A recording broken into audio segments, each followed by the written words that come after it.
Handa na ba ang inyong mga puso para sa isang kwentong susubok sa inyong pananaw tungkol sa pag-ibig at kapangyarihan? Halina't pakinggan natin ang isang salaysay na magpapatunay na ang tunay na halaga ng isang tao ay hindi nasusukat sa kinang ng kanyang kasuotan. Sinasabi nila, huwag mong husgahan ang libro sa kanyang pabalat. Pero paano kung ang pabalat na iyon ay sadyang piniling maging simple para itago ang isang kayamanang hindi mo aakalain? Sabay-sabay nating tuklasin ang kwento ni Sinag at Kislap. Isang marangyang bestida na gawa sa seda ang tumama sa mukha ni Sinag de Leon. Hindi ito malakas, ngunit sapat na para maramdaman niya ang kahihiyan na unti-unting gumapang mula sa kanyang dibdib paakyat sa kanyang lalamunan. Napapikit siya ng mariin, pinipigilan ang anumang namumuong emosyon. Ano ba, Sinag? Ilang beses ko bang sasabihin sa'yo na ayusin mo ang lahat ng isusuot ko para sa gala ngayong gabi? Ang matinis na boses ni Isabel Valderrama ay tumusok sa katahimikan ng malawak na walk-in closet. This is the Valderrama Legacy Holdings $800 million partnership night. Hindi ito basta-bastang party lang. Everything must be perfect. Ako dapat ang pinakamaganda. Dahan-dahang iminulat ni Sinag ang kanyang mga mata at pinulot ang damit mula sa sahig. Pasensya na po, Ma'am Isabel.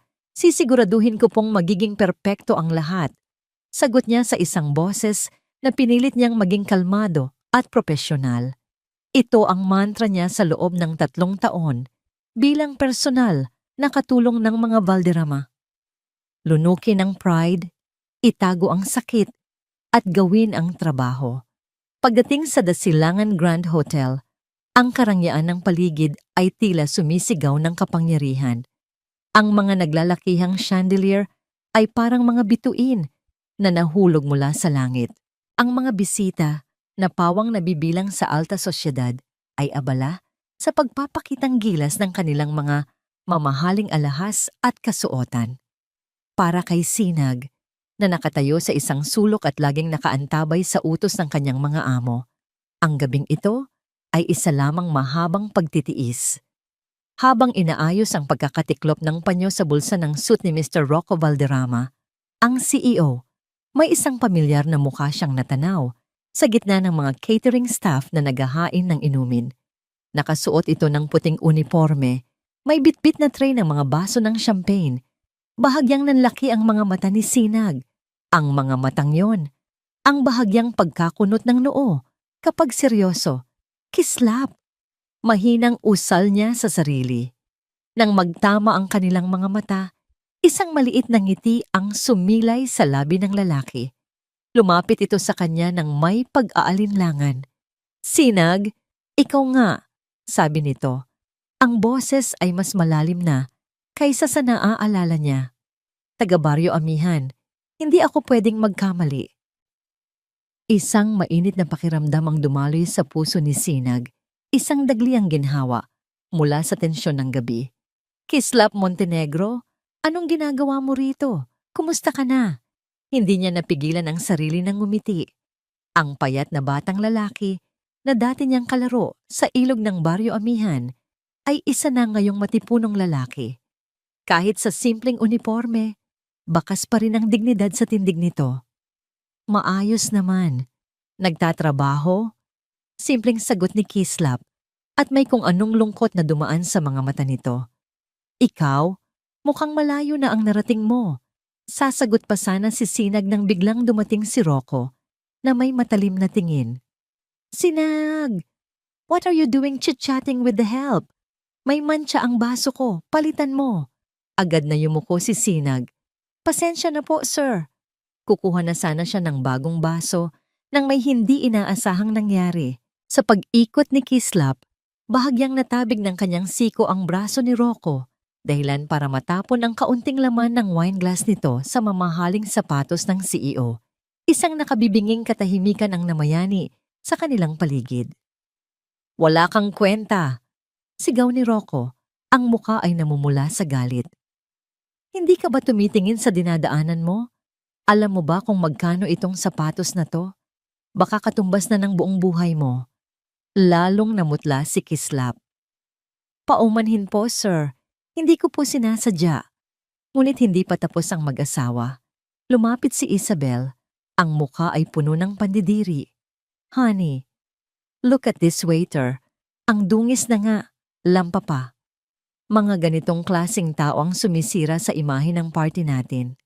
Pagkasabi niyon, kinuha niya ang sariling baso ng red wine at walang pag-aalinlangang ibinuhos ito sa puting-puting polo ni Kislap. Napasinghap ang mga taong nakapaligid. Ang mantsa ng alak ay mabagal na kumalat sa dibdib ni Kislap, tila isang malaking sugat. Nanigas siya sa kanyang kinatatayuan. Ang mga kamao ay nakakuyom sa gilid, ngunit ang kanyang mukha ay nanatiling walang emosyon. Isang blankong ekspresyon na mas masakit tignan kaysa sa anumang sigaw. Hindi na nakatiis si Sinag. Sa sandaling iyon, hindi na siya ang alalay na takot. Siya si Sinag ng Baryo Amihan at ang nasa harap niya ay si Kislap, ang kanyang kababata. Walang pag-iisip, humakbang siya pasulong. Kinuha ang panyong para sana kay Rocco at marahang ipinampunas sa polo ni Kislap. Tama na po yan, ma'am, sir. Mahinang sabi niya. Hindi makatingin sa mga amo. Ang buong atensyon niya ay nakay Kislap. Isang matalim na tingin ang ipinukol sa kanya ni Isabel. Ngunit bago pa man makapagsalita ang ginang, tumingin si Kislap kay Sinag. Ang mga mata nito ay naglalaman ng isang bagay na hindi maintindihan ni Sinag. Isang pinaghalong pasasalamat, sakit at isang nakakakilabot na lamig. Tumango ito nang bahagya sa kanya isang tahimik na pagkilala sa kanyang ginawa. Pagkatapos, walang salitang tumalikod ito at naglakad palayo, papalabas ng Grand Hall na para bang walang nangyari. Naiwan si Sinag na tulala, nakaramdam ng biglaang takot. Habang papalayo si Kislap, nakita niyang inilabas nito ang isang mamahaling telepono mula sa bulsa. Isang modelong alam niyang hindi kailanman mapapasakamay ng isang ordinaryong waiter. Nakita niyang idinikit ito sa kanyang tainga. Kahit mula sa malayo, sa gitna ng muling umingay na bulungan, narinig niya ang kalmado at nagyeyelong boses ni Kislap. Itigil ang lahat. Freeze the accounts. Now. Ang sinag ng araw sa umaga ay tumatago sa salaming pader ng penthouse office ni Kislap Montenegro. Tanaw ang buong sentro ng kalakalan na unti-unting nagigising. Ngunit para sa kanya, ang tunay na panoorin ay hindi ang syudad, kundi ang 4 na malalaking screen sa kanyang harapan. Bawat isa ay nakatutok sa iba't ibang business news channel at iisa lang ang kanilang ibinabalita. Ang biglaan at hindi maipaliwanag na pagbagsak ng Valderrama Legacy Holdings. Hawak niya ang isang tasa ng kapeng barako. Ramdam ang init nito sa kanyang palad. Isang init na kabaligtaran ng nagyayelong galit na nanatili sa kanyang sistema mula pa kagabi. Sa mga screen, nagkakagulo ang mga reporter. Ang stock price ng Valderrama, na dati matatag, ay bumulusok pababa na parang isang talang nahulog mula sa langit. Ang mga telepono sa stock exchange ay walang tigil sa pagring. At sa gitna ng lahat ng ito, ipinakita ang isang live feed ni Rocco Valderrama. Ang dating mayabang na CEO ay mukhang gusgusin, ang buhok ay gulo, at sumisigaw sa kanyang telepono habang papalabas ng isang gusali.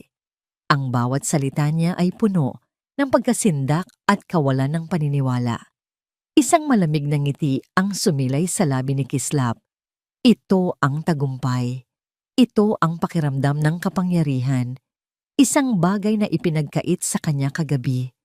Nang siya ay isa lamang hamak na waiter sa paningin nila.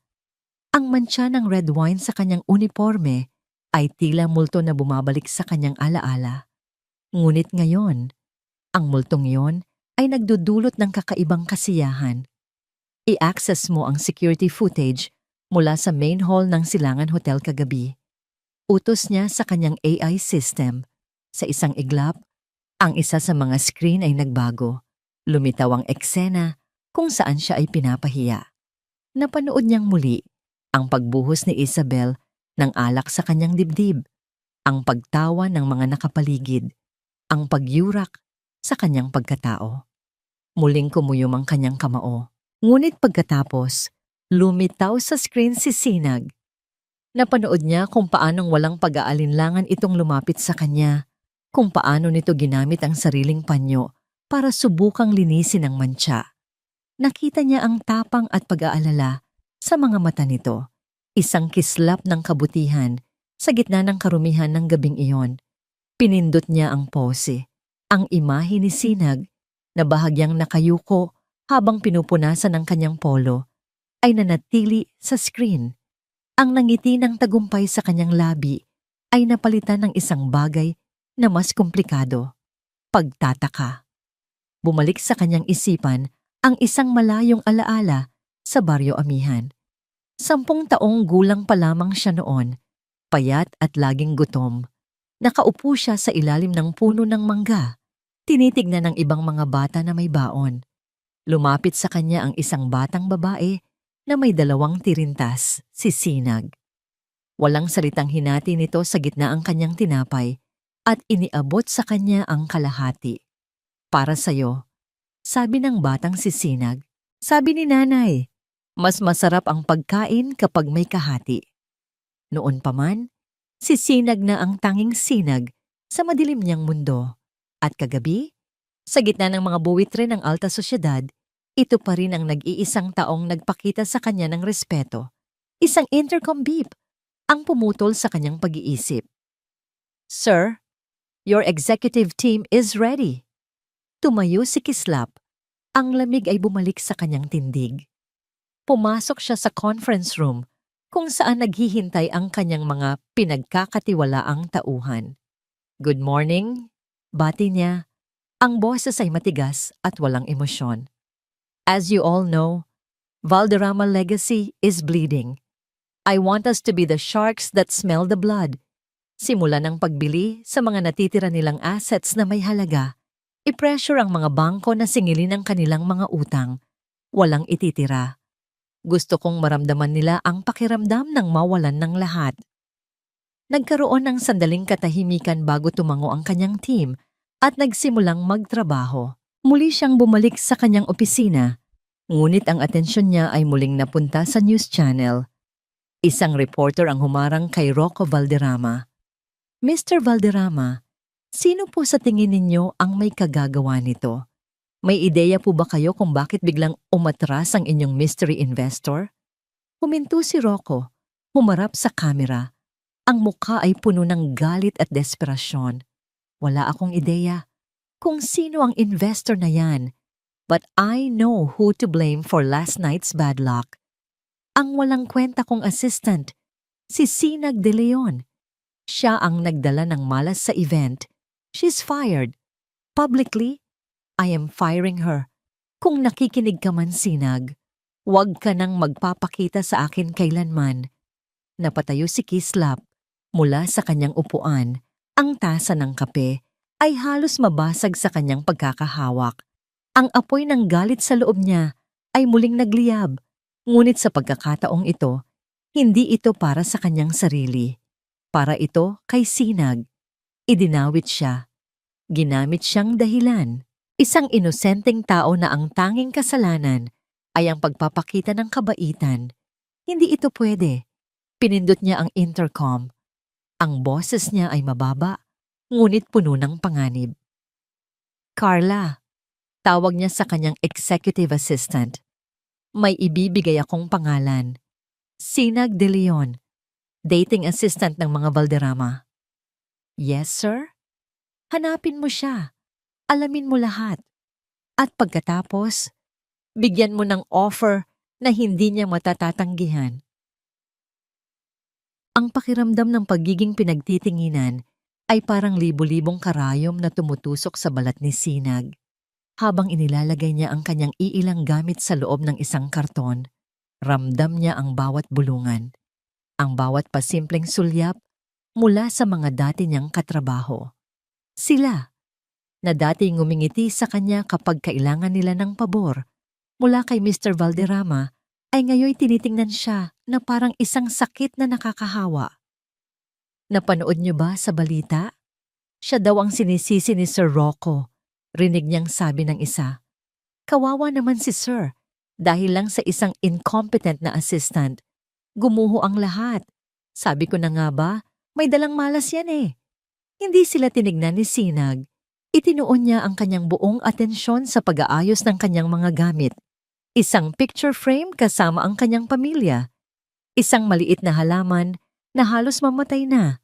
At isang tumpok ng mga office supplies. Bawat galaw niya ay mabigat. Bawat hininga ay isang pakikibaka para pigilan ang mga luhang nagbabadyang tumulo. Nang matapos, dinala niya ang kanyang kahon at naglakad palabas.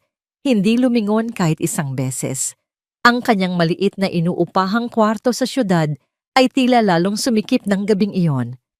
Ang karangyaan ng Silangan Hotel at ng opisina ng Valderrama ay isang malayong panaginip na lamang.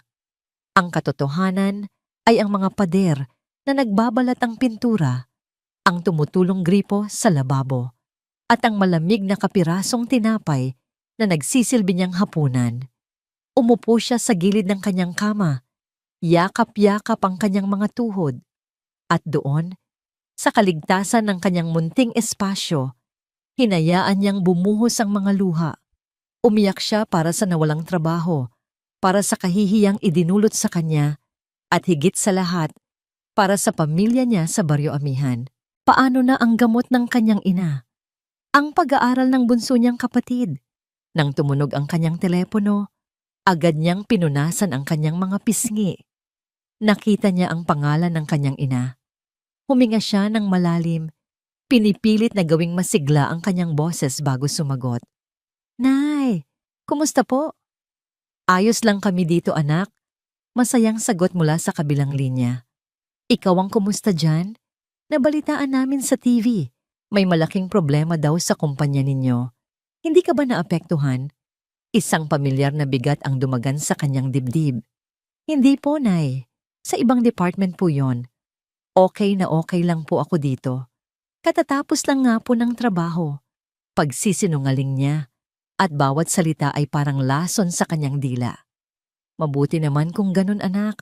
Huwag kang magpapapagod ha. Mahal na mahal ka namin. Mahal na mahal ko rin po kayo, Nay. Pagkababa ng tawag, muli siyang napahagulgol. Ang bigat ng pagsisinungaling ay mas masakit pa kaysa sa katotohanan ng kanyang sitwasyon. Sa gitna ng kanyang pag-iyak, isang ping mula sa kanyang laptop, ang umagaw sa kanyang atensyon, isang email. Nang unay binaliwala niya ito. Marahil ay isa lamang itong spam, ngunit may kung anong nag-udyok sa kanya na buksan ito. Ang kanyang mga mata ay nanlaki sa pagkabigla. Subject: Invitation for an interview. Personal assistant to the CEO. Mula ito sa isang kumpanyang hindi niya pa naririnig, Montenegro Prime Holdings. Ang mas nakakagulat ay ang nakasaad na sahod. Halos 3 beses ang laki sa kinikita niya sa Valderrama. Imposible, isip niya. Baka scam ito. Ngunit sa ilalim ng email, nakasulat, We have received your profile through our top recruitment agency and believe your skills are an excellent match for our organization. We would like to invite you for an interview tomorrow morning at 10 a.m. at our main office. Isang address sa pinakaprestihiyosong distrito ng negosyo ang kasunod. Ang desperasyon at pag-asa ay nag-away sa loob niya. Wala namang mawawala kung susubukan niya. Kinabukasan, suot ang kanyang pinakamatinong damit. Pumasok si Sinag sa lobby ng Montenegro Prime Holdings. Ang sahig ay gawa sa kumikinang na itim na marmol. Ang mga pader ay salamin. At ang katahimikan ay puno ng profesionalismo. Pakiramdam niya ay isa siyang langgam na naligaw sa palasyo ng mga higante. Miss Sinag de Leon? Bati ng isang babae sa reception. The CEO is waiting for you. Penthouse floor. Lalong kumabog ang kanyang dibdib habang paakyat ang elevator. The CEO? Agad-agad? Ang penthouse office ay mas malawak pa kaysa sa buong apartment building niya. Ang isang buong pader ay salamin. Tanaw ang buong kalangitan ng syudad. Sa gitna nito, nakatayo ang isang malaking mesa at sa likod nito ay isang high-back leather chair na nakatalikod sa pinto. Nakaupo doon ang isang lalaki. Ang anyo ay makikita sa tindig ng kanyang mga balikat na nababalutan ng isang mamahaling itim na suit. "Good morning. Please come in," sabi ng isang boses. Isang boses na pamilyar. Dahan-dahan siyang lumapit, ang takong ng kanyang sapatos ay umalingaw sa sahig. "Good morning po, sir." Mabagal na umikot ang upuan.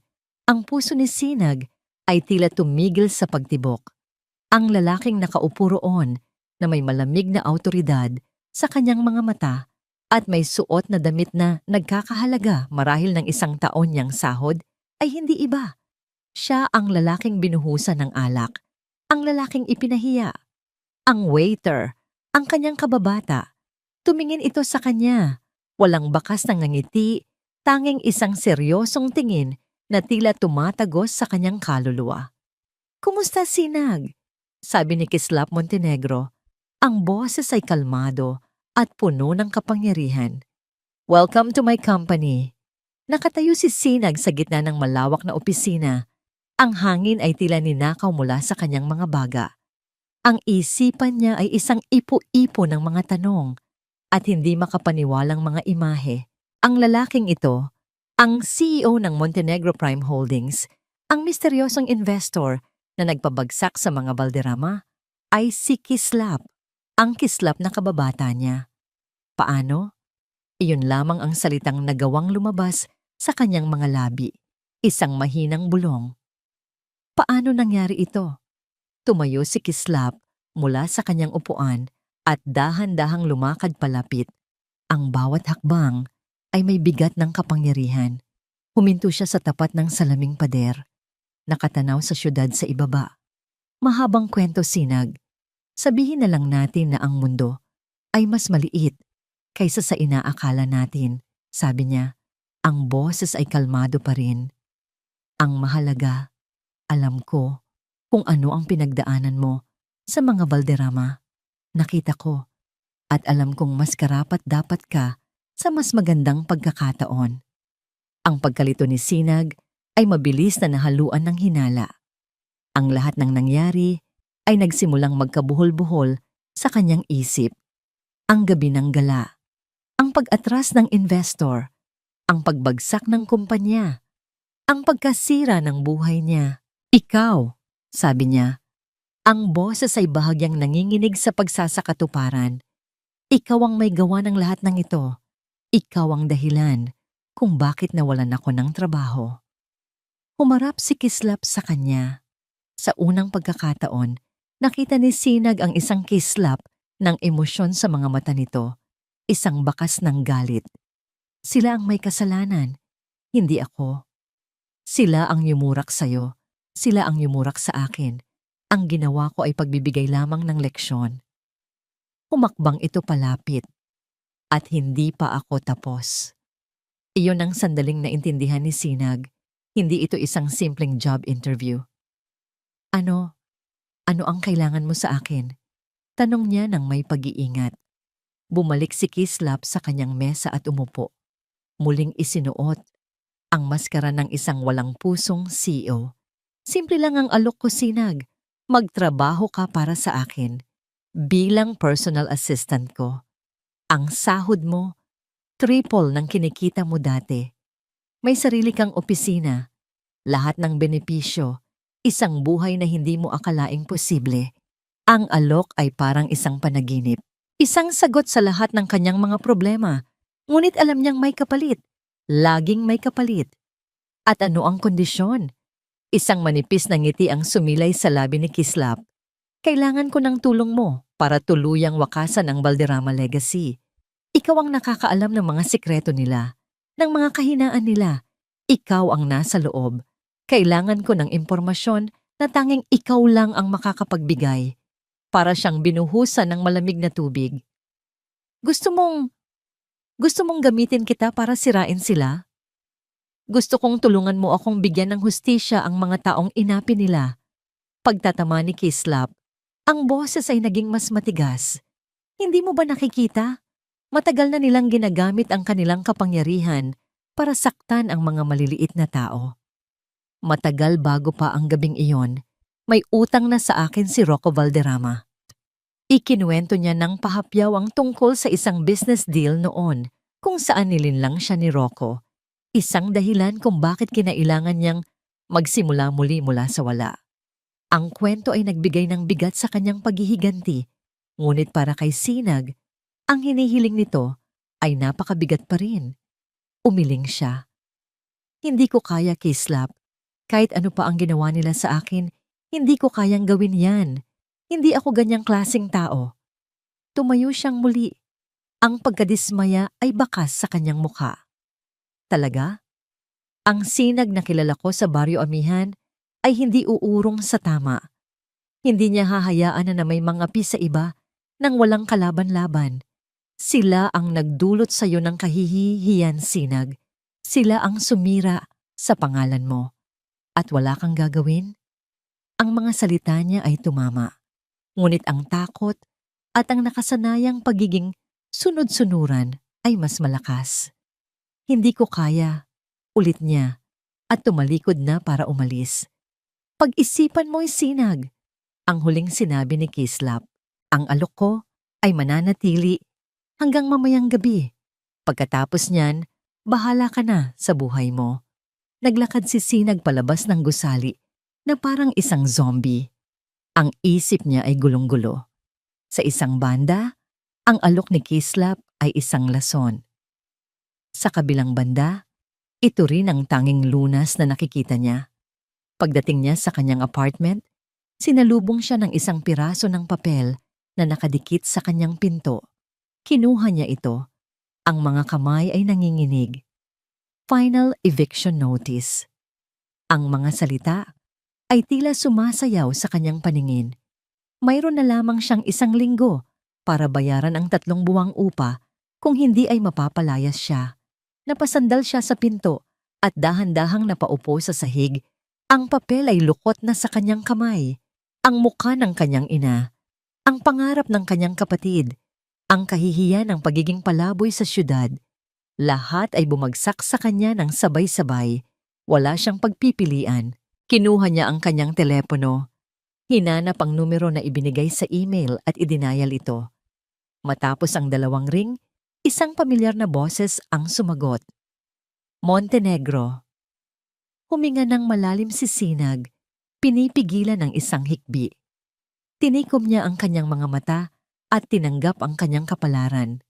Tinatanggap ko.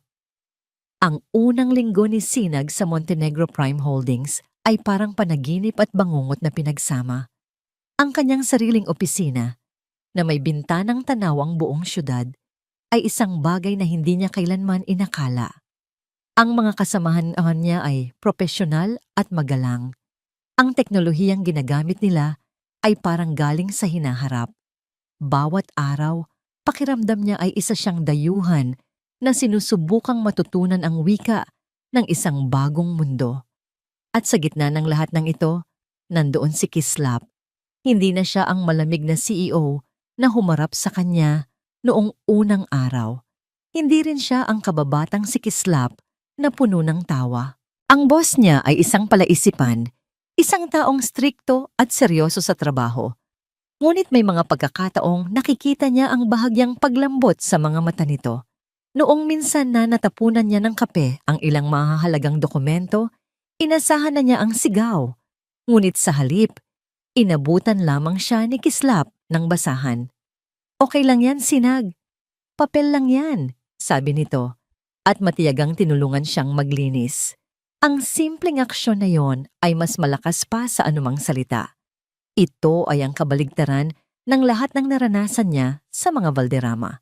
Isang gabi, kinailangan nilang mag-overtime para sa isang biglaang proyekto. Habang abala si Sinag sa pag-aayos ng mga spreadsheet, pumasok si Kislap sa kanyang opisina, dala ang 2 paper bag. Break muna tayo, sabi nito. Inilapag ang mga bag sa kanyang mesa. Pagbukas ni Sinag, isang pamilyar na amoy ang bumati sa kanya. Puto bumbong at bibingka.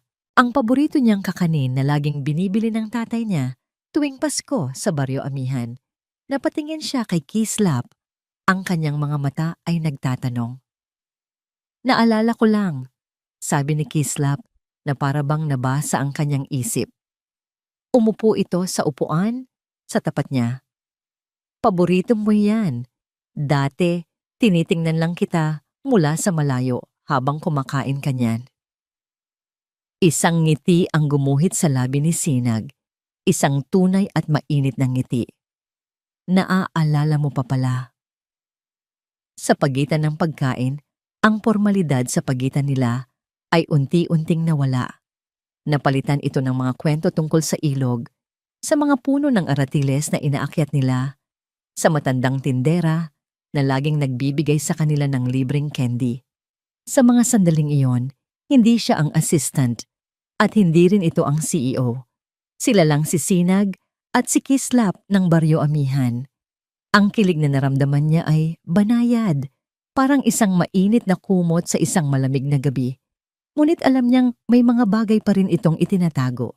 Minsan, habang may hinahanap siyang dokumento sa mesa nito, sa utos nito, nahagip ng kanyang mata ang isang lumang litrato na nakatago sa ilalim ng isang tumpok ng mga papel.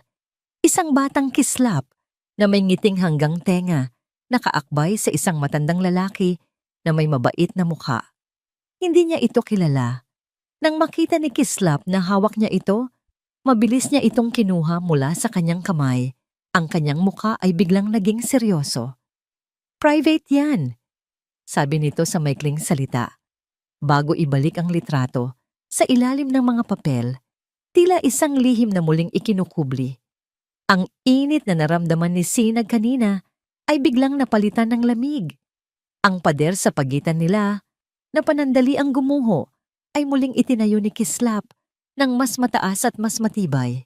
Tumango na lamang si Sinag at mabilis na bumalik sa kanyang sariling mesa. Dala-dala ang isang pakiramdam ng pagkabigo at pagtataka. Sino ang lalaki sa litrato? At bakit ganoon na lamang kalaki ang epekto nito kay Kislap? Ang mga sumunod na sandali ay nabalot ng isang hindi komportableng katahimikan. Tinapos nila ang kanilang trabaho nang walang imikan. Nang magpaalam si Sinag para umuwi, isang simpleng tango lang ang isinagot ni Kislap. Ang mga mata ay nakatuon na muli sa kanyang computer screen. Habang naglalakad si Sinag sa malawak at walang taong lobby ng gusali, isang pamilyar na boses ang pumunit sa katahimikan. Sinag! Lumingon siya at natigilan. Nakatayo hindi kalayuan sa pinto si Rocco Valderrama. Ngunit hindi ito ang makisig at aroganteng CEO na kilala niya. Ang suot nitong damit ay lukot, ang buhok ay magulo, at amoy na amoy mula sa kanyang kinatatayuan ang alak. Ang mga mata nito ay namumula at puno ng galit. Anong ginagawa mo rito? Mahinang tanong ni Sinag, humakbang paatras. Anong ginagawa ko rito? Sarkastikong tawa ni Rocco. Hinahanap ka, taksil! Sumugod ito palapit at napaatras si Sinag hanggang sa mapasandal siya sa isang haligi. Matapos ang lahat ng ginawa ko para sa'yo, ganito ang igaganti mo. Lumipat ka agad sa kumpanya ng kalaban. Ikaw ang may kasalanan ng lahat ng ito. Wala akong kasalanan, Mr. Valderrama. Pakiusap ni Sinag. Ang boses ay nanginginig sa takot. Umalis na po kayo. Hindi ako aalis hanggat hindi mo naririnig ang nararapat sa'yo. Sigaw ni Rocco. Itinaas ang kanyang kamay na para bang sasampalin siya. Napapikit si Sinag, hinihintay ang sakit na darating. Ngunit walang dumapos sa kanyang pisngi. Pagmulat niya, nakita niya si Kislap na nakatayo sa pagitan nila. Ang braso ni Rocco ay mahigpit na hawak nito, pinipigilan sa ere. Ang mukha ni Kislap ay kalmado, ngunit ang kanyang mga mata ay nag-aapoy sa isang panganib na ngayon lang nakita ni Sinag. Don't you dare touch her, mariing sabi ni Kislap. Bawat salita ay may diin. At sino ka para pigilan ako? Lasing na sagot ni Rocco, sinusubukang bawiin ang kanyang braso. Oo nga pala, ang waiter, ang basahan na naging milyonaryo. Nagkukunwari ka pang mahirap para lang sirain ako. Tapos ka na. Malamig na tanong ni Kislap. Binitiwan niya ng malakas ang braso ni Rocco, dahilan para mapaatras ito. Security! Dalawang gwardiya ang mabilis na lumapit.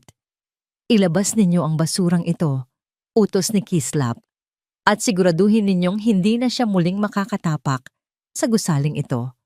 Habang kinakaladkad ng mga gwardiya si Rocco palabas, patuloy itong nagsisigaw. Hindi pa tayo tapos, Montenegro. Sinasabi ko sa'yo, hindi pa. At ikaw, Sinag, pagsisisihan mo ito. Nang tuluyan nang nawala si Rocco, isang nakabibinging katahimikan ang naiwan. Nanginginig pa rin si Sinag, nakasandal sa haligi. Lumapit sa kanya si Kislap. Ang galit ay bakas pa rin sa kanyang mukha. Ayos ka lang? Tanong nito. Ang boses ay may bahid ng pag-aalala. Tumangulang si Sinag, hindi makapagsalita. Nakita niya ang panlilisik sa mga mata ni Kislap habang nakatingin ito sa direksyon kung saan dinala si Rocco. Ang kabaitan na nakita niya kanina habang kumakain sila ng bibingka ay ganap ng naglaho. Ang kaharap niya ngayon ay ang taong nagpabagsak sa isang dambuhalang korporasyon sa loob lamang ng isang gabi. Napansin ni Kislap ang takot sa kanyang mga mata. Ang galit sa mukha nito ay bahagyang humupa, ngunit napalitan ng isang bagay na mas malamig, mas determinado. Hindi pa siya tapos. Bulong ni Kislap na para bang kinakausap ang sarili. Tumingin ito sa kanya at ang mga mata nito ay madilim at walang kabuhay-buhay. At hindi pa rin ako tapos sa pamilya niya. Ang mga salitang iyon ay tumarak sa puso ni Sinag, mas matalim kaysa sa anumang banta ni Rocco. Sa sandaling iyon, naunawaan niya na ang taong nagligtas sa kanya ay maaaring mas mapanganib pa kaysa sa taong nanakit sa kanya. Ang mga araw pagkatapos ng insidente kay Rocco ay nagdala ng isang bagong uri ng katahimikan sa pagitan ni Kislap at Sinag. Isang katahimikang may halong pag-iingat at isang hindi maipaliwanag na koneksyon. Para kay Kislap, ang pagprotekta kay Sinag ay naging isang hindi sinasadyang prioridad, isang sinag ng liwanag sa madilim niyang misyon ng paghihiganti. Ngunit ang liwanag na yon ay malapit ng lamunin ng isang anino mula sa nakaraan. Isang hapon, habang abala si Kislap sa pag-aaral ng mga financial reports, pumasok ang kanyang executive assistant na si Carla. Dala ang isang manipis na Manila envelope na walang anumang marka. Sir, pinabibigay po ng private investigator ninyo. Confidential daw po. Sabi ni Carla, inilapag ang sobre sa kanyang mesa. Tumango si Kislap. Ito na ang hinihintay niya. Ang huling piraso ng ebidensya na tuluyang maglulubog sa pangalan ng mga Valderrama. Ang pinal na bala para sa kanyang giyera. Nang mag-isa na siya, binuksan niya ang sobre. Ang mga unang dokumento ay naglalaman ng mga detalye tungkol sa mga maruruming transaksyon ni Rocco, walang bago. Ngunit ang mga sumunod na pahina ay tungkol sa ama nito, ang yumaong si Don Ricardo Valderrama, ang tunay na nagtayo ng imperyo. Habang binabasa niya ang listahan ng mga ari-ari ang nakuha ni Don Ricardo sa pamamagitan ng pananakot at pandaraya, isang pamilyar na pangalan ang tumalon mula sa pahina at tila sumampal sa kanya, Barrio Amihan. At sa ilalim nito, ang pangalan ng pamilyang nawalan ng lupain, De Leon. Nanigas ang mga kamay ni Kislap. Ang lupain na yon, iyon ang lupain kung saan nakatayo ang bahay ni Sinag. Iyon ang dahilan kung bakit kinailangan ng kanyang ama na mangutang, kung bakit napilitan si Sinag na magtrabaho sa syudad sa murang edad. Ang pamilyang sinisira niya ay ang parehong pamilya na sumira sa pamilya ng babaeng pinoprotektahan niya. Ang kabalintunaan ay parang isang mapait na lason, ngunit may mas malala pa. Sa ilalim ng mga dokumento tungkol sa lupain, may isa pang folder, ang label, Pag-asa Technologies, Bankruptcy Case. Isang malamig na kaba ang gumapang sa kanyang likod. Ang Pag-asa Tech. Iyon ang pangalan ng kanyang unang kumpanya, ang kanyang unang pangarap. Isang maliit na startup na binuo niya mula sa pawis at dugo. Isang pangarap na biglang naging abo. Biglang bumalik ang lahat. Ang batang Kislap, 22 taong gulang pa lamang, ay nakatayo sa gitna ng kanyang maliit na opisina. Ang mga mata ay puno ng pag-asa. Ang kanyang software ay malapit ng bilhin ng isang malaking kumpanya. Ito na ang katuparan ng lahat. Ngunit isang tawag ang sumira sa lahat. Ang kanyang partner si Miguel ay nasa kabilang linya. Ang boses ay basag. Kislap, pasensya na. Aatras na ako. Ibinenta ko na ang shares ko. Walang paliwanag, walang dahilan. Kinabukasan, nalaman niyang ang teknolohiya nila ay napunta sa isang bagong kumpanyang pag-aari ng mga Valderrama. Bumalik si Kislap sa kasalukuyan. Ang kanyang paghinga ay mabigat. Binuklat niya ang mga sumunod na pahina. Naroon ang mga bank records na nagpapatunay na si Don Ricardo Valderrama ang nasa likod ng biglaang pag-atras ni Miguel. Tinakot nito ang pamilya ng kanyang partner. Matagal na niyang hinala ito, ngunit ngayon, hawak na niya ang patunay. At pagkatapos, nakita niya ang huling pahina, ang pinakamasakit sa lahat. Ito ay isang kopya ng isang sworn affidavit, isang testimonya, isang pag-amin mula sa taong nagbigay ng internal information tungkol sa kahinaan ng software ng Pag-asa Tech kay Don Ricardo. Ang impormasyong ginamit nito para sirain ang kumpanya mula sa loob. Binasa niya ang pangalang nakapirma sa ilalim ng dokumento at ang buong mundo niya ay gumuho. Lito de Leon. At sa ilalim nito, may sulat kamay na tala mula sa investigador na kumpirma, nakatatandang kapatid ni Sinag de Leon. Ang papel ay nanginig sa kanyang kamay. Ang hangin ay hindi na makapasok sa kanyang mga baga. Ang galit, ang sakit, ang pagkabigla, lahat ay nagsama-sama sa isang malaking alon ng pagdurusa na halos lumunod sa kanya. Ang pamilya ni Sinag. Hindi lang sila biktima ng mga Valderrama. Sila rin ang dahilan ng kanyang unang pagbagsak. Ang simula ng kanyang madilim na nakaraan. Ang tingin ni Kislap ay napunta sa isang maliit na digital frame sa kanyang mesa. Ito ay isang candid shot ni Sinag na kinuha ng isa sa mga CCTV sa opisina. Nakangiti ito habang dinidiligan ang maliit na halaman sa kanyang mesa. Ang larawang iyon na dati nagbibigay sa kanya ng isang pambihirang kapayapaan ay ngayoy parang isang sundang na nakatarak sa kanyang puso.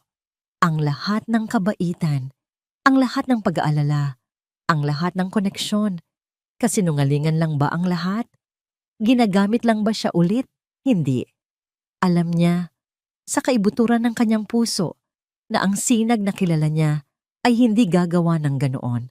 Ngunit ang katotohanan ay naroon, nakasulat sa itim at puti. Ang pagtataksil na sumira sa kanyang nakaraan ay konektado sa nag-iisang tao na nagbibigay pag-asa sa kanyang kasalukuyan. Napayuko siya sa kanyang mesa, ang ulo ay nasa kanyang mga kamay. Ang bigat ng paghihiganti at ang bigat ng isang nasisirang pag-ibig ay dumagan sa kanya. Tumingin siyang muli sa larawan ni Sinag. Ang kanyang mga mata ay puno ng sakit at pagkalito. Mahina siyang bumulong sa katahimikan ng kanyang perpektong opisina, isang tanong na walang sagot. Bakit Sinag? Bakit pamilya mo pa? Ang hangin sa opisina ay naging kasing bigat ng tingga. Ang mga ngiti at palitan ng mga alaala na nagbigay kulay sa mga nagdaang linggo ay naglaho na parang bula. Pinalitan ito ng isang malamig na distansya na hindi maintindihan ni Sinag. Si Kislap ay naging anino ng taong nagsimula nang maging komportable siya. Ang kape na inihahanda niya tuwing umaga ay tinatanggap na lamang nito ng isang tipid na tango. Ang mga mata ay laging nakaiwas. Ang mga trabahong ibinibigay nito sa kanya ay naging mga gawaing walang kabuluhan. pag-aayos ng mga lumang files na dapat ay nasa bodega na, pag-double check ng mga report na alam niyang perpekto na. Pakiramdam niya ay sadyang inilalayo nito ang sarili at ang bawat araw na lumilipas ay lalong tumitindi ang sakit at pagkalito sa kanyang dibdib. Anong nagawa ko? Tanong niya sa sarili ng paulit-ulit. Isang tanghali, habang bumibili ng kape sa isang shop, malapit sa opisina, isang boses mula sa kanyang likuran ang nagpatigil sa kanyang mundo.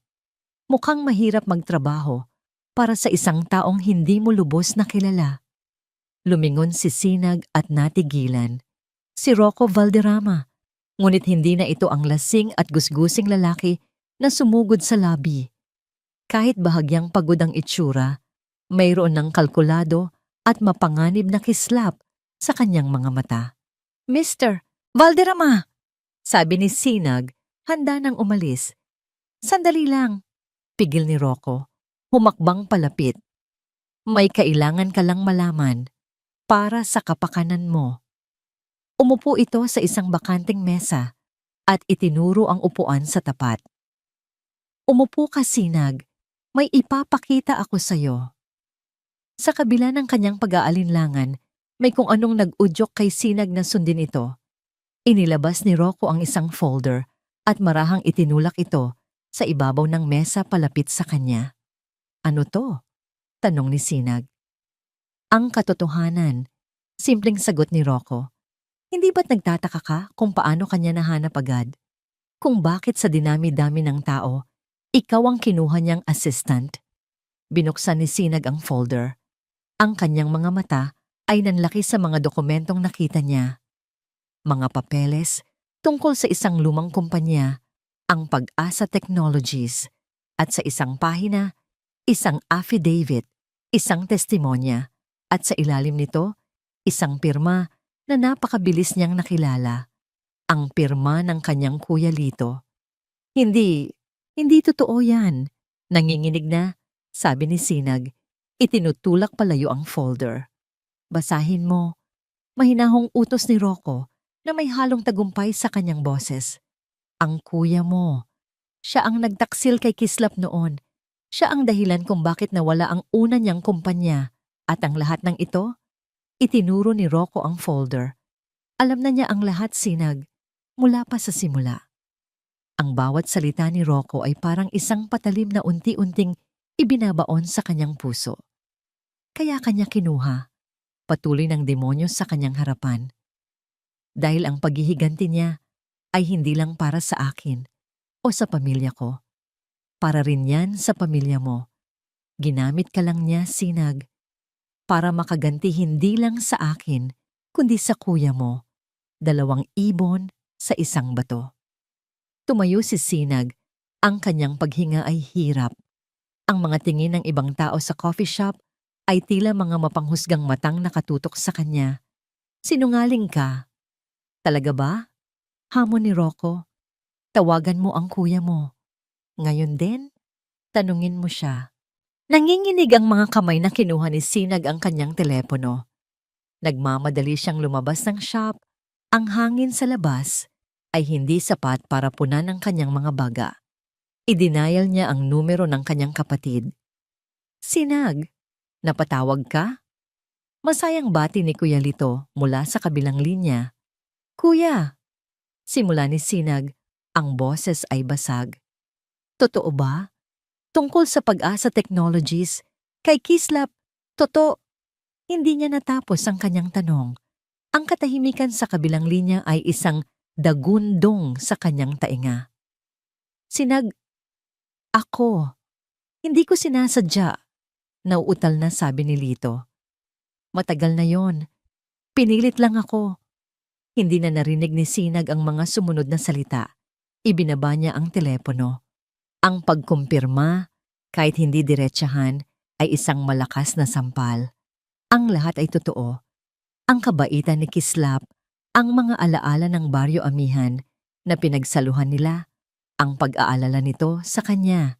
Lahat ay isang malaking kasinungalingan. Isa lamang siyang piyesa sa isang laro ng paghihiganti. Isang uri ng galit na hindi pa niya naramdaman kailanman ang bumuhay sa kanyang nanlalambot na katawan. Ang pighati ay naging puot. Hindi niya namalayan ang kanyang mga paa na naglalakad pabalik sa Montenegro Prime Holdings. Hindi niya pinansin ang bati ng gwardiya o ang pagtataka sa mukha ng sekretarya ni Kislap. Dire-diretso siyang pumasok sa penthouse office. Naabutan niya si Kislap na nakatayo malapit sa bintana, nakatalikod. Sinayinag, anong ginagawa mo? Bago pa man ito makaharap, ibinato niya ang folder na bigay ni Rocco sa makintab na mesa ni Kislap. Ang mga papel ay nagsabog na parang mga tuyong dahon sa gitna ng isang bagyo. Humarap si Kislap. Ang mukha ay puno ng pagkabigla at kasalanan. Nagsimulang bumuhos ang mga luha sa mga mata ni Sinag, ngunit ang kanyang boses ay matatag at puno ng sakit. Totoo ba ito? Sigaw niya, ang kanyang boses ay umalingaw-ngaw sa malawak na opisina. Ang kanyang daliri ay nanginginig habang nakaturo sa mga papel. Ginamit mo lang ba ako? Ang tanong ni Sinag ay bumaon sa puso ni Kislap na parang isang kutsilyong may lason. Nakita niya ang sakit, ang pagtataksil, at ang purong pighati sa mga mata nito. Mga emosyong siya mismo ang nakakaramdam sa loob ng maraming araw. Ngunit ngayon, ang mga ito ay nakatutok sa kanya na parang isang akusasyon. Sinag, magpaliwanag ako. Simula niya, humakbang palapit. Huwag kang lalapit! Sigaw ni Sinag. Itinaas ang isang kamay para pigilan siya. Ang bawat hibla ng kanyang katawan ay nanginginig. Paliwanag? Anong paliwanag ang kailangan ko? Malinaw pa sa sikat ng araw, Kislap. Simulat sa pool. Ito na ang plano mo. Ang bawat salita ay parang sampal. Ang sakit na makita siyang ganito. Ang babaeng nag-iisang nagpakita sa kanya ng kabutihan na nasasaktan ng dahil sa kanya ay hindi masukat. Ngunit ang pride, ang matagal nang nakasanayang pader na itinatayo niya sa tuwing siya ay nasasaktan, ay muling tumaas. Ang kanyang nasugatang pagkalalaki ay nag-udyok sa kanya na ipagtanggol ang sarili sa halip na umamin. Anong gusto mong marinig, Sinag? Sagot niya. Ang boses ay naging mas malamig, mas matigas kaysa sa kanyang intensyon. Naaksidente lang ang lahat, na hindi ko alam. Ang pamilya mo ang nagsimula nito. Sila ang tumapos sa pangarap ko. Mga bata pa tayo noon, ganti ni Sinag. Ang luha ay tuluyan ng bumuhos. Hindi mo alam kung anong pinagdaanan ng kuya ko, ang pamilya ko. Pero ikaw, pinili mong maghiganti. Pinili mong gamitin ako. Ang lahat ba ng yon? Ang mga kwento tungkol sa Baryo Amihan? Ang bibingka? Kasama ba lahat sa plano? Ang tanong na yon ang pinakamasakit. Dahil ang mga sandaling iyon ang tanging totoo sa gitna ng lahat ng kasinungalingan. Ngunit sa halip na sabihin ang katotohanan, ang sarili niyang sakit ang nagsalita. Ano bang inaasahan mo? Tanong niya. Ang boses ay puno ng kapaitan. Nakalimutan ko na lang ang lahat. Na pagkatapos kong malaman na ang kapatid ng babaeng, na ang kapatid mo ang dahilan ng pagkasira ko, ay magpapanggap akong walang nangyari? Hindi niya masabi ang salitang mahal. Ito ay isang kahinaan na hindi niya kayang ilantad sa sandaling iyon. Ang kanyang mga salita ay tumama kay Sinag na parang isang malakas na suntok. Ang huling sinag ng pag-asa sa mga mata nito ay namatay. Napalitan ito ng isang blangkong pagtanggap. Dahan-dahan, tinanggal ni Sinag ang kanyang ID lace mula sa kanyang leeg. Ang bawat galaw ay mabigat, tila isang ritual. Inilapag niya ito nang marahan sa ibabaw ng kanyang mga nagkalat na alaala, ang mga papel ng pagtataksil. Mali ako, sabi niya sa isang boses na halos pabulong, walang buhay. Mali akong umasa na iba ka. Pare-parehas lang pala kayo. Si Rocco, ikaw. Lahat kayo ginagamit ang kapangyarihan ninyo para manakit. Tumingin siya sa mga mata ni Kislap sa huling pagkakataon. Sana hindi na lang kita nakilala ulit. Pagkatapos noon, Tumalikod na siya. Walang pag-aalinlangan, walang paglingon. Naglakad siya palabas ng opisina, palabas ng gusali, palabas ng buhay ni Kislap. Naiwan si Kislap na nakatayo sa gitna ng kanyang perpektong opisina na ngayoy parang isang malamig at walang lamang kulungan. Ang tunog ng pagsara ng pinto ay parang isang hatol. Bawat salitang sinabi niya ay umalingaw-ngaw sa kanyang isipan, isang koro ng pagsisisi. Bakit hindi niya sinabi ang totoo? Bakit hinayaan niyang manaig ang kanyang pride? Lumabas siya ng opisina, umaasang mahahabol pa niya ito. Ngunit pagdating niya sa lobby, wala na si Sinag. Ang nakita na lamang niya ay ang malakas na buhos ng ulan sa labas, na tila nakikidalamhati sa nangyari. Naglakad si Sinag sa ilalim ng ulan, hindi alintana ang mga patak na humahalo sa kanyang mga luha. Ang bigat sa kanyang dibdib ay mas masakit pa sa lamig na gumagapang sa kanyang mga buto. Walang direksyon, walang pag-asa. Pakiramdam niya ay ipinagkanulo siya ng buong mundo. Ang pamilya niya, ang taong sinimulan na niyang pagkatiwalaan. Samantala, bumalik si Kislap sa kanyang penthouse, ang bawat sulok ay nagpapaalala kay Sinag. Ang upuan, kung saan ito umupo. Ang mesa, kung saan sila nagsalo. Ang bintana, kung saan sabay nilang pinanood ang paglubog ng araw.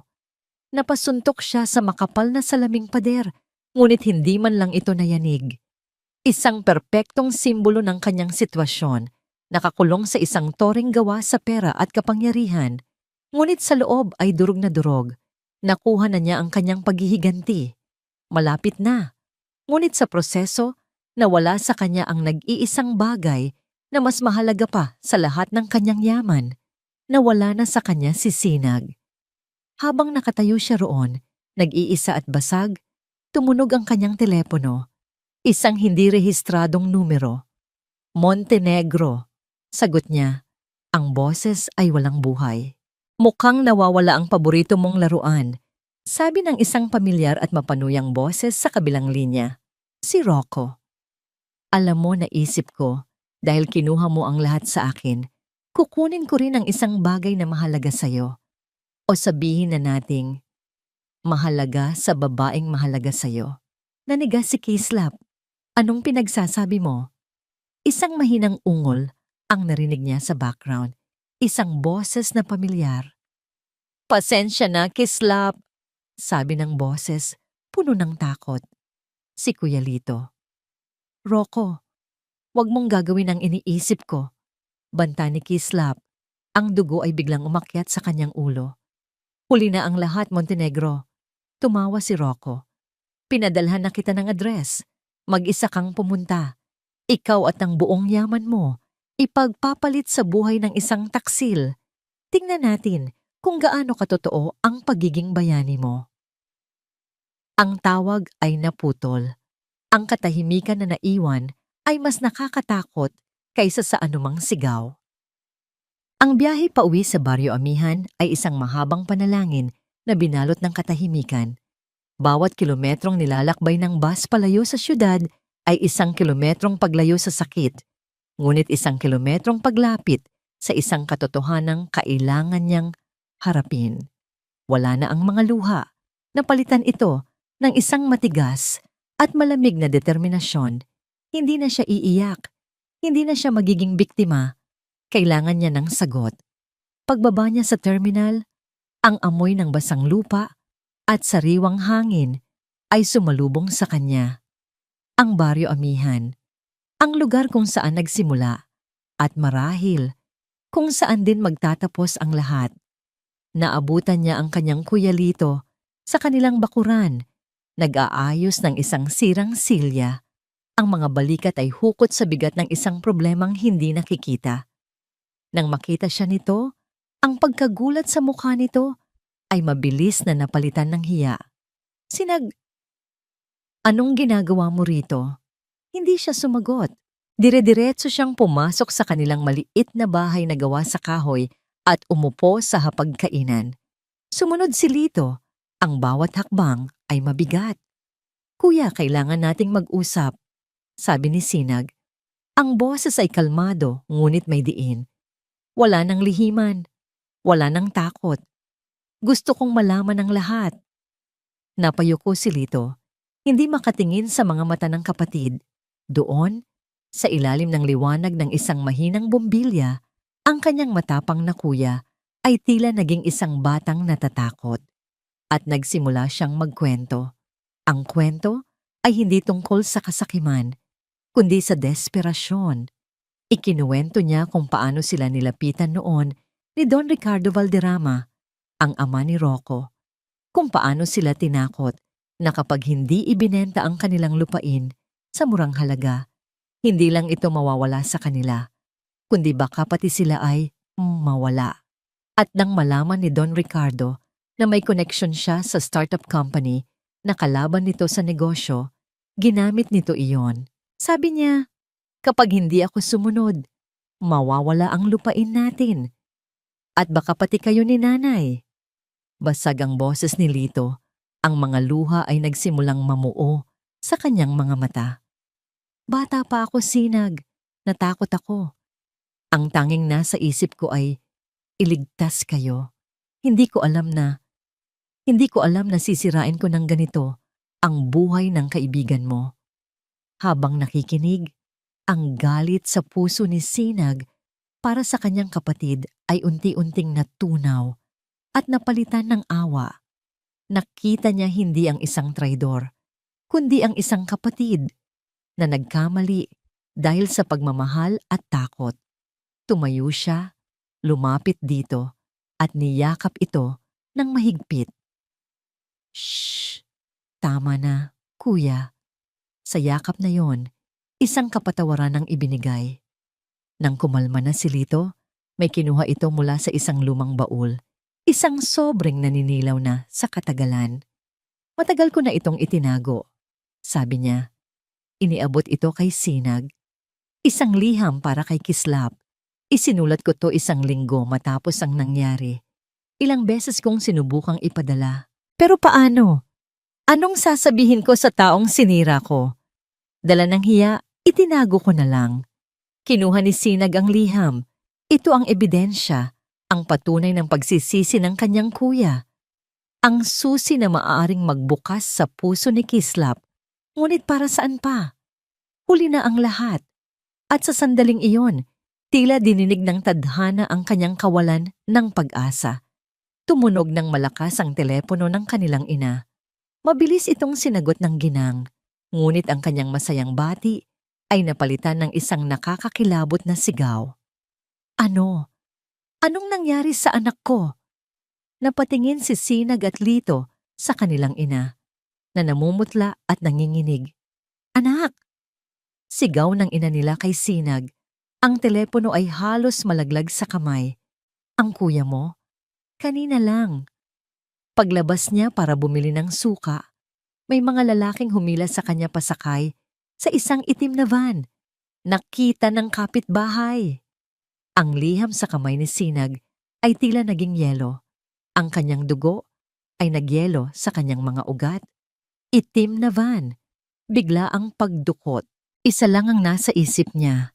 Si Rocco, ang kanyang banta sa lobby. Ang determinasyon at kapatawaran ay biglang nilamon ng purong takot at pag-aalala. Anong gagawin niya? Pulis? Gaano katagal bago sila kumilos? Baka huli na ang lahat. Kailangan niya ng tulong. Tulong mula sa isang taong may kapangyarihan. Isang taong kasing desperado ni Rocco. Isang taong may personal na dahilan para kumilos agad. Kahit gaano kasakit, kahit gaano kahiya, kahit na isinusumpa niya ang pangalan nito, ilang oras lang ang nakalipas. Wala siyang ibang pagpipilian. Nanginginig ang mga kamay na kinuha niya ang kanyang telepono. Hinanap niya ang numero na minsan na niyang tinawagan para tanggapin ang isang alok.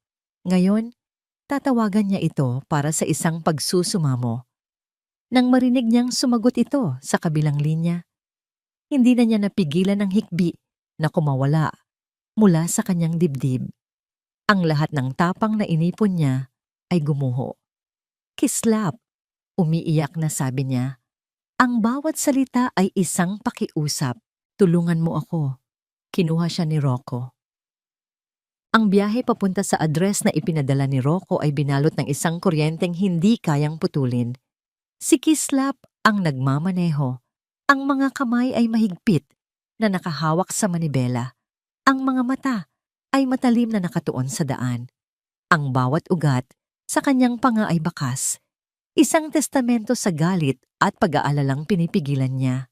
Sa tabi niya, si Sinag ay tahimik, ngunit ang kanyang katahimikan ay hindi tanda ng pagsuko. Yakap niya ang kanyang bag kung saan nakatago ang liham ng kanyang kuya. Isang pirasong papel na naglalaman ng bigat ng nakaraan at ang tanging pag-asa para sa hinaharap. Walang nagsasalita, hindi na kailangan. Ang kanilang mga puso ay nag-uusap sa isang lengguwaheng mas malalim pa sa mga salita.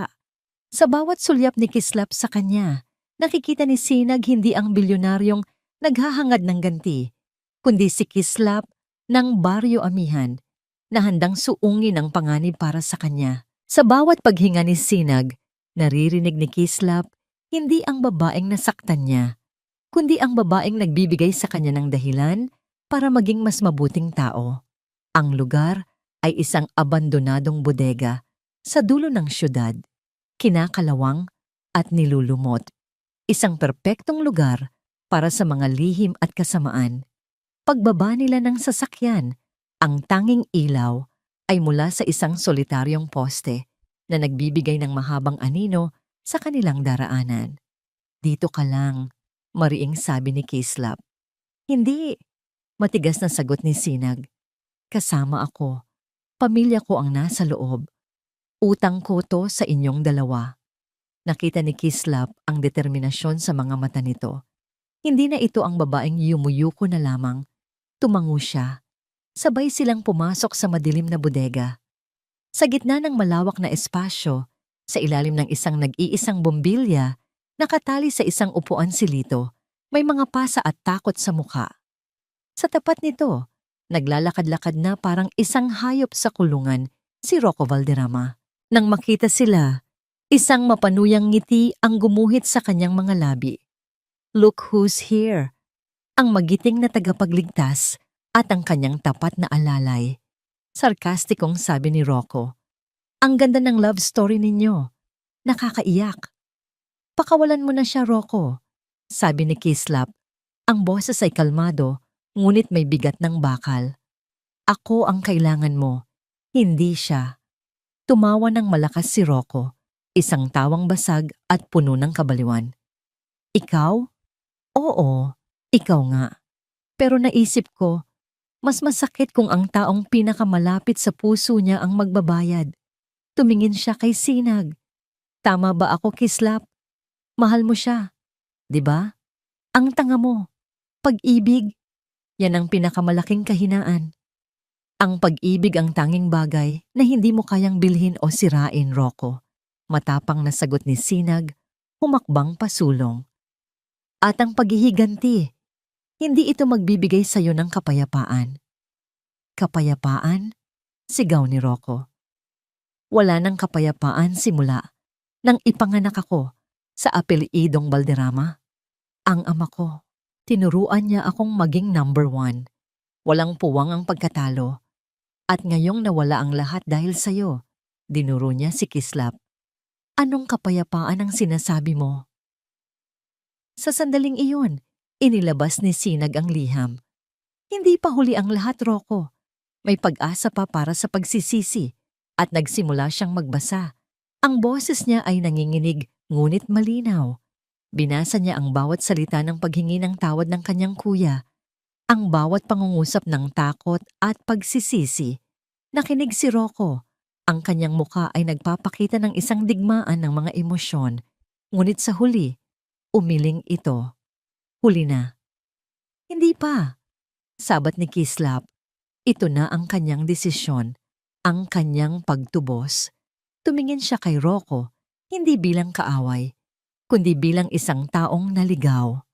Rocco, kalimutan na natin ang lahat. Wala nang utang. Ititigil ko na ang lahat. Pakawalan mo lang sila. Magsimula kang muli. Ang alok ng kapatawaran. Ito ang bagay na hindi inaasahan ni Rocco. Ang kabaitan mula sa taong pinakakinamumuhian niya ay ang huling tulak na nagwasak sa kanyang katinuan. Ang awa sa mga mata ni Kislap ay mas masakit pa kaysa sa anumang insulto. Magsimula muli. Bulong niya, ang mga mata ay nanlilisik. Para ipakita mo na naman na mas magaling ka sa akin. Sa isang iglap, dumampot si Rocco ng isang matulis na piraso ng bakal mula sa sahig. Ngunit hindi si Kislap ang kanyang sinugod. Ang kanyang target ay si Sinag, ang simbolo ng lahat ng hindi niya kayang makuha. Sinag! Ang lahat ay nangyari ng napakabilis. Isang sigaw, isang anino na gumalaw. Naramdaman ni Sinag ang isang malakas na tulak mula sa kanyang tagiliran. Napasubsob siya sa sahig, ngunit ang sakit na inaasahan niya ay hindi dumating. Paglingon niya, ang kanyang sigaw ay naging isang hikbi. Nakatayo si Kislap sa dati niyang kinatatayuan, nakaharang sa kanya. At sa tagiliran nito, malalim na nakatarak ang piraso ng bakal. Ang mga mata ni Kislap ay puno ng pagkagulat, bago dahan-dahang napalitan ng sakit. Tumingin siya kay Sinag, isang maliit na ngiti ang sumubok na gumuhit sa kanyang mga labi. Okay, ka lang? Pagkatapos noon, ang kanyang mga tuhod ay bumigay. Sinalo siya ni Sinag bago pa man siya bumagsak sa semento. Ang tunog ng mga sirena ng pulis sa di kalayuan ay nagsimulang marinig. Si Rocco ay natigilan, tinitingnan ang duguan niyang mga kamay na parang hindi makapaniwala. Ngunit para kay Sinag, ang mundo ay nawala. Ang tanging nakikita niya ay ang mukha ni Kislap na unti-unting namumutla. Kislap, umiiyak niyang tawag, niyuyugyog ito ng marahan. Kislap, gumising ka. Huwag mo akong iwan. Ang mga mata ni Kislap ay dahan-dahang pumikit. Ang huling hininga ay isang mahinang bulong. Niyakap niya ito ng mahigpit. Ang kanyang mga luha ay pumapatak sa mukha nito, habang ang tunog ng mga sirena ay papalapit ng papalapit. Ang puti at steril na mga pader ng ospital ay naging mundo ni Sinag sa loob ng 2 linggo. Ang bawat araw ay isang halo ng pag-aalala at pag-asa na pinapalipas sa tabi ng kama kung saan si Kislap ay natutulog, nagpapagaling mula sa operasyong nagligtas sa kanyang buhay. Si Sinag, sa tulong ni Kuya Lito, na laging nakaantabay, ang naging bantay nito. Sa mga tahimik na oras ng gabi, habang pinagmamasdan niya ang mahimbing na paghinga ni Kislap, paulit-ulit niyang binubulong ang mga salitang hindi niya nasabi noon. Mga salita ng pasasalamat, pagsisisi at pag-ibig. Si Rocco at Isabel Valderrama ay kapwa humarap sa batas. Ang kanilang imperyo, na itinayo sa kayabangan at takot, ay tuluyan ng gumuho. Ngunit sa isang desisyon na ikinagulat ng mundo ng negosyo, inanunsyo ng Montenegro Prime Holdings sa pamamagitan ng pansamantalang namamahala na hindi nito lilitsunin ang lahat ng assets ng Valderrama. Sa halip, ire-restructure nito ang kumpanya. Ililigtas ang libu-libong trabaho ng mga inosenteng empleyado. Ito ang huling bilin ni Kislap bago siya operahan. Isang kilos ng habag, hindi paghihiganti. Isang hapon, habang inaayos ni Sinag ang mga bulaklak sa tabi ng kama, naramdaman niyang may gumalaw. Paglingon niya, nakita niya ang mga mata ni Kislap na dahan-dahang bumubukas na sinasalubong ang liwanag. Sinag, mahinang tawag nito, ang boses ay magaspang. Isang ngiti na may kasamang luha ang sumilay sa labi ni Sinag. Hinawakan niya ng mahigpit ang kamay nito. Gising ka na. Sa mga sumunod na araw, nagsimula ang tunay na paghilom, hindi lang ng katawan, kundi ng mga pusong nasugatan. Nagkaroon ng pagkakataon si Lito na personal na humingi ng tawad kay Kislap. Walang pag-aalinlangan, tinanggap ito ni Kislap. Pareho lang tayong naging biktima ng mga balderrama. Lito, sabi ni Kislap na may bagong kapayapaan sa kanyang mga mata. Panahon na para kalimutan ang nakaraan.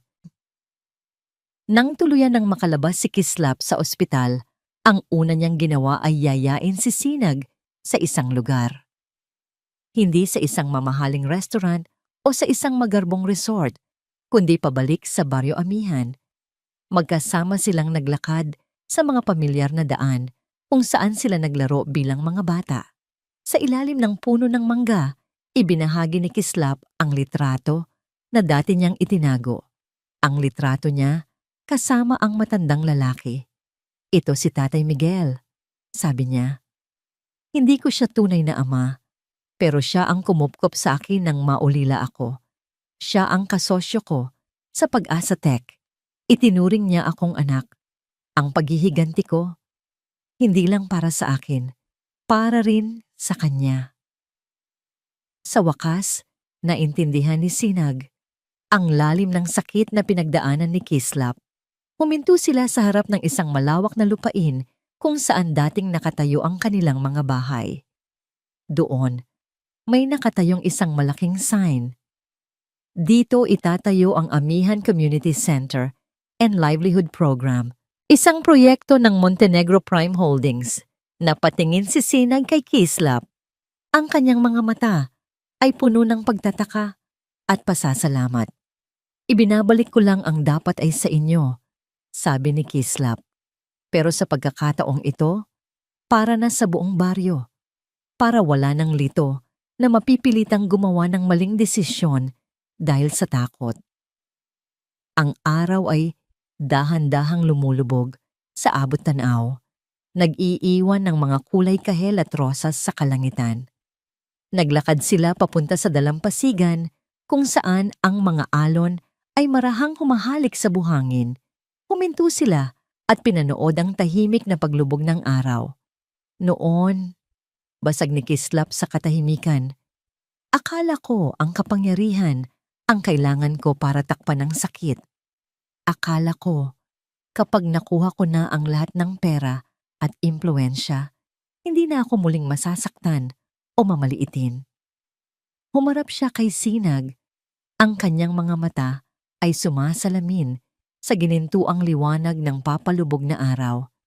Hinawakan niya ang mga kamay nito. Pero mali ako. Dahil sa gitna ng lahat ng iyon, ako pa rin yung batang pakiramdam ay nag-iisa.